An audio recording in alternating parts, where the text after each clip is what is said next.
नमस्कार सर। नमस्कार जी। सर क्या नाम है आपका? प्रमोद पाल। प्रमोद जी कहाँ से आए हैं आप? बदरपुर दिल्ली से। सर संत रामपाल जी महाराज से नाम दीक्षा आपने कब ली? 17 अक्टूबर 2009 को। सर संत रामपाल जी महाराज से नाम दीक्षा लेने से पहले आप क्या भक्ति साधनाएं करते थे? हाँ जी, भक्ति साधना करते थे। बचपन से ही हम कबीर पंथी में जुड़े थे। उनके एक शिष्य थे घीसा दास जी, उस पंथ में एक थे निकी राम जी, उनसे हम जुड़े हुए थे जी। वहाँ हम नाहरी जाते थे सोनीपत, और वहाँ जो है हमारे दादाजी हमारी मम्मी वो जाती थी, हर सत्संग में जाती थी। वहाँ पूर्णमासी का सत्संग होता था, वहाँ पर जाते थे जी। वहाँ पर हम एक महंत थे उनके उसी पीढ़ी में, सुधीर दास जी, उनसे हमने नाम दीक्षा ली थी जी बचपन में। भक्ति साधना ये थी जी, वहाँ पर उन्होंने नाम दे रखे थे, 5 नाम दिए थे उन्होंने, वही हम करते थे। बाकी वहाँ पर जो है ब्रह्मवेदी थी, वो सुबह बोली जाती थी और आरती करी जाती थी शाम को, संध्या आरती से कहते थे। सर आपने बताया कि आप घीसा दासी पंथ से जुड़े हुए थे, वहाँ आपको 5 नाम दिए हुए थे और आरती भी दी गई थी, तो उन सब भक्ति साधनाओं से क्या आपको कोई लाभ भी मिले? मुझे तो ऐसा लगता नहीं कि वहाँ से कोई लाभ मिले होंगे, ना मेरी नॉलेज में ऐसा कुछ है कि वहाँ से कोई लाभ मिले होंगे। क्योंकि पता नहीं था भक्ति सही क्या है, ना पता था कि ऐसे कोई लाभ मिलते हैं भक्ति से। ये तो सतगुरु रामपाल जी महाराज की शरण में आने से ही हमें पता लगा कि ऐसे लाभ भी मिलते हैं, आर्थिक भी मिलते हैं, शारीरिक मिलते हैं, मानसिक मिलते हैं। वो हमें भक्ति में सतगुरु रामपाल जी की जो साधना दी, भक्ति बताई, उससे हमें पता लगा कि हाँ ये लाभ मिलते हैं, ऐसे लाभ मिलते हैं। वहाँ से हमें कोई नहीं पता लग रहा था जी। सर फिर संत रामपाल जी महाराज की शरण में आप कैसे आए? सतगुरु रामपाल जी महाराज की शरण में हम आए, हमारे पिताजी जुड़े थे सतगुरु रामपाल जी महाराज से। वह लोनी में रहते हैं पिताजी। वहाँ पर एक अनिल भगत जी हैं, उन्होंने पापा जी को बताया था कि सतगुरु रामपाल जी महाराज आए हुए हैं और वो सतभक्ति बता रहे हैं कबीर पंथ से। तो हम कबीर पंथ से जुड़े थे, तो पापा जी इसलिए चले गए, चलो देख के आते हैं भाई कैसे कबीर पंथी हैं। तो चले गए, तो वहाँ पर गुरुजी से नाम लेके फिर गुरुजी ने कहा कि जो है अगली बार जब आना तो अपने बच्चों को साथ लेके आना। तो उन्होंने पापा जी ने हमें आके बताया कि भाई गुरुजी ने कहा है कि आप जो है बुलाया आपको, आप वहाँ पर जाइए। मैंने कहा ठीक है जी चलते हैं। और अगले महीने हम गए वहाँ पर और गुरुजी से नाम दीक्षा ली, उनका सत्संग सुना, तो हमें बहुत अच्छा लगा। हमें लगा कि वास्तविकता यही है भाई, सच्चाई यही है कि शास्त्रों के अनुकूल भक्ति यही बता रहे हैं। बाकी जो हम कर रहे हैं वो सारी हम व्यर्थ कर रहे हैं, उसका कोई आधार नहीं, कोई बेसलेस नहीं कर रहे हैं सारी चीज़, उसका कोई लॉजिक नहीं। फिर हमने सतगुरु रामपाल जी महाराज से वहीं नाम दीक्षा ली परमात्मा से। सर संत रामपाल जी महाराज से नाम दीक्षा लेने के बाद क्या आपको कोई लाभ भी प्राप्त हुए? हाँ जी, लाभ तो बहुत हुए मालिक की दया से। पहला लाभ मैं आपको बताता हूँ कि नाम दीक्षा लेने से पहले हमारे घर में जो है हमारी भगतमती की तबीयत बहुत ख़राब रहती थी। उनको माइग्रेन था, डॉक्टर ने माइग्रेन बताया था और काफ़ी इलाज कराया, कोई इलाज नहीं हुआ, कोई पता नहीं लग रहा था क्या है क्या नहीं। काफ़ी सिर में दर्द रहता था, उल्टियाँ होती थी उनको, और घर में मतलब सारी अर्थव्यवस्था हो गई थी सारी। तो सतगुरु रामपाल जी महाराज की शरण में आने से भक्ति ली उन्होंने, मालिक का नाम जैसे बताया परमात्मा ने, वैसे उन्होंने भक्ति करी, साधना करी। अब उनको बहुत राहत है, अब ऐसी कोई परेशानी नहीं है, घर में सुख शांति है और मतलब कोई किसी तरह की उनके शरीर में कोई दिक्कत नहीं है। बाकी दास के साथ जो अनुभव हुआ है वो ये है कि एक दिन दास जो है 2009 की बात है, दास ने नाम लिया था परमात्मा से। तो सर्दी का मौसम था, यही सर्दी का मौसम था, मतलब दिसंबर का महीना था। दास जो है नोएडा जाता था जॉब करने, रात का वक्त था, 8 बज रहे थे। तो मैं बाइक से आ रहा था वहाँ से, यहाँ से बदरपुर से लगभग जो है 20 किलोमीटर दूर पड़ता है वो।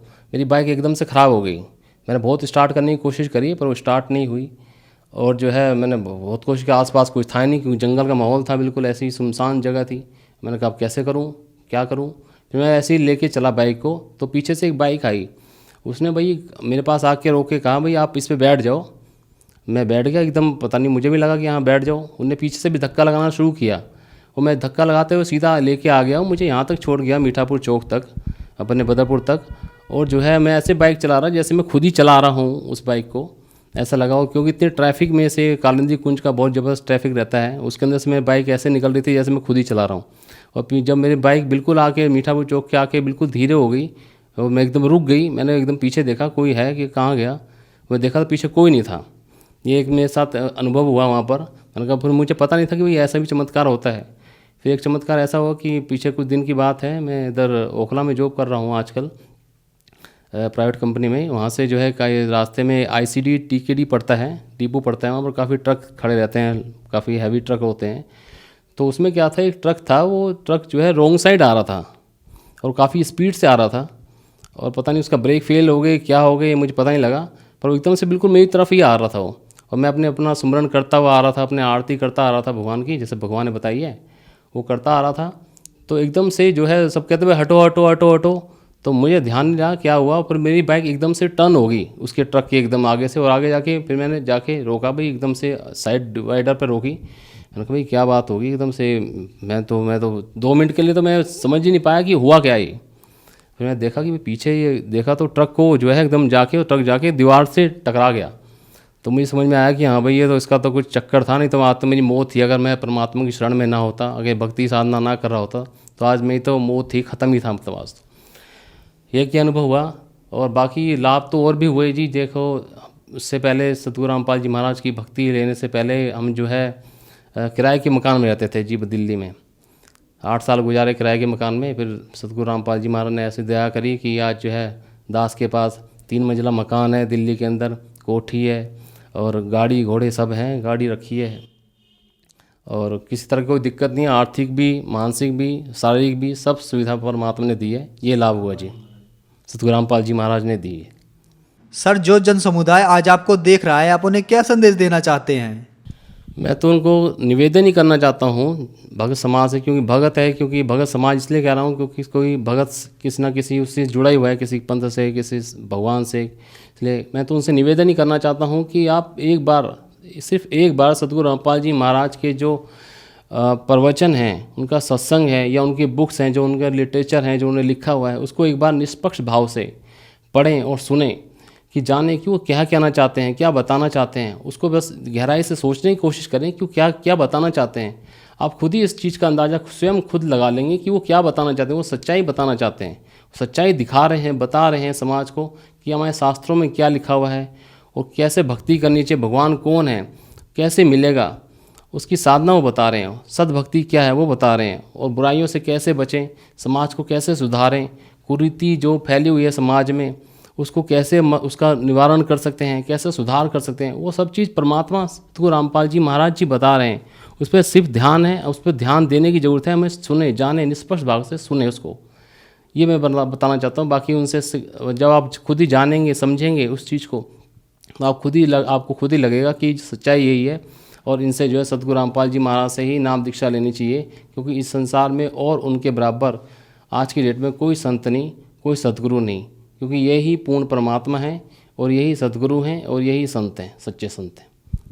सर संत रामपाल जी महाराज से नाम दीक्षा कैसे ली जा सकती है? सतगुरु रामपाल जी महाराज जी से दीक्षा जो है आज की डेट में तो बड़ी साधारण सी हो गई है, कि बहुत सारे मालिक ने जो है वो व्यवस्था कर रखी है। चैनलों पे जो है सतगुरु रामपाल जी महाराज जी के सत्संग आ रहे हैं, उन चैनलों पे जो है नीचे एक पट्टी चलती है, उस पर जो है कॉन्टैक्ट नंबर होते हैं। उन कॉन्टैक्ट नंबर पे आप संपर्क करके आप जगह, स्थान, जहाँ भी नामदान सेंटर केंद्र हैं पर सतगुरु रामपाल जी महाराज की आदेश अनुसार जो बनाए गए हैं, वहाँ पर जाके आप कोई दीक्षा ले सकते हैं या पुस्तक भी मंगवा सकते हैं। कोई अन्य पुस्तक मंगवाना चाहते हैं, उनका लिटरेचर पढ़ना चाहते हैं, तो वो भी आप जो है मंगवा सकते हैं, पढ़ सकते हैं, ताकि आप जान लें कि सच्चाई क्या है। कि मनुष्य जन्म दुर्लभ है, मिले ना बारंबार, और जैसे तरवर से पत्ता टूट गए हो ना लगता डार, ये हमारे शास्त्र कह रहे हैं, ये हमारे धर्मगुरु कह रहे हैं। पर ये मनुष्य जन्म बहुत दुर्लभ है, इसको ऐसे व्यर्थ करने से कोई फ़ायदा नहीं है। सच्चाई को पहचाने और सच्चाई को जाने, सतगुरु रामपाल जी महाराज को पहचाने, एक बार जाने वो क्यों, कौन है, वो क्या हैं, वो क्या बताना चाहते हैं। धन्यवाद सर। सत साहिब।